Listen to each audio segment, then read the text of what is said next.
Worst Punishments in History, Part 2.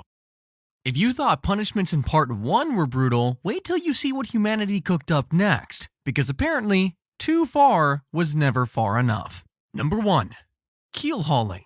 Keel hauling was used mostly by 17th and 18th century navies, especially the Dutch, and it literally means to haul under the keel of a ship. It was handed out to crew members who committed serious crimes like mutiny, desertion, killing an officer, or just seriously pissing off the captain. Tied by the wrists, the sailor dangled helplessly from the ship's side. Sometimes an oil-soaked rag was tied over his nose and mouth just to make breathing a privilege. A weighted rope was fastened to his legs and looped beneath the ship, running to the other side.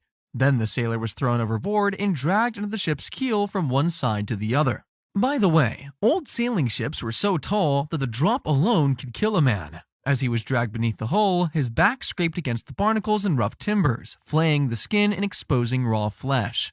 And as if that wasn't enough, his open wounds were now soaking in salt water, literally rubbing salt in their wounds. To make things even worse, the process was repeated 2 or even 3 times. Each pass meant more torn skin, more salt, and less sailor. Only a handful ever survived, but survival came with a price: severe infections like gangrene, missing chunks of flesh from the back and limbs, and just overall, a lifetime of pain. They were also dismissed from service since they were no longer fit to work.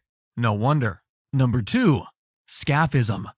Scaphism comes from ancient Persia, sometime around the 5th to 4th century BCE. The only clearly recorded case of it comes from a Greek historian named Plutarch. In his book, Life of Artaxerxes, 1st century AD, section 17, he describes how a soldier named Mithridates was punished for killing the king's brother and bragging about it. So what started as a revenge punishment eventually became one for betrayal of the king, murder of royal kin, or total insubordination. Here, the condemned was stripped naked and sandwiched between 2 small boats or hollowed-out tree trunks. And by the way, contrary to popular belief, it wasn't just one boat. There were 2. That's why this punishment was known as the boats. The boat had holes to leave the prisoner's head, hands, and feet exposed while the rest of his body stayed trapped inside. Then a thick mixture of honey and milk was prepared. The prisoner was force-fed this sticky mixture, and whatever didn't go down his throat was smeared all over his skin. After that, he was left in the blazing sun, floating on stagnant water. The sweet mixture attracted flies, maggots, beetles, and every crawling nightmare the river could offer. And as the hours passed, those insects burrowed into open sores, nostrils, eyes, and every other exposed part of his body. Meanwhile, the milk and honey caused violent diarrhea, so the man was now sitting in his own filth, turning his wooden coffin into a breeding ground for infection and decay. This wasn't punishment anymore. This was a slow, methodical execution. Each day, the guards returned to see if he was still breathing. If he was, they force-fed him again and left the sun and insects to finish the job. Over time, the prisoner's body began to swell from infection and heat.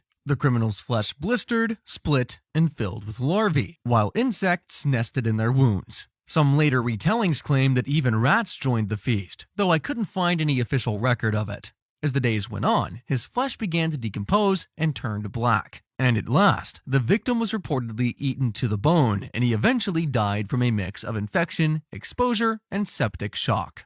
Number 3. Strappado. Earliest records of this punishment date back to the 13th century, but its use peaked across Europe between the 15th and 17th centuries.